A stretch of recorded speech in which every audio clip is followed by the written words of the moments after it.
Ticket বিক্রির একটা কথা বলা হয়েছে। মাননীয় স্পিকার, একটু প্লিজ। কোরআন মাজিদে একটি আয়াতকে কেন্দ্র করে এটা ভুল বুঝাবুঝি হচ্ছে। আল্লাহ তাআলা সূরা তওবার 111 নম্বর আয়াতে বলেছেন যে আল্লাহ তাআলা জান মালকে কিনে নিয়েছেন জান্নাতের বিনিময়ে। এটা আল্লাহর কথা। আপনি জানমাল দিবেন, বিক্রি করবেন, জান্নাতে যেতে পারবেন। জানমাল আল্লাহর পথে দিবেন না, আপনার কপালে জান্নাত হবে না। এটা আল্লাহর কথা, এটা মানুষের কথা না। আমি চ্যালেঞ্জ দিলাম, জামাত ইসলামের কোন নেতা বলেছে আমার কাছে যে জান্নাতের টিকিট আছে বিক্রি করছি?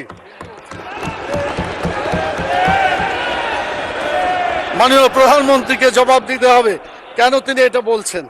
আমাদের ফখরুল ইসলাম সাহেব বলেছিলেন আমরা শরীয়তের আইন বিশ্বাস করি না, পরে অবশ্য আত্মসমর্পণ করে নির্বাচনের আগে বলেছেন শরীয়তের বিরুদ্ধে আমরা কোনো আইন আমরা পাশ করব না।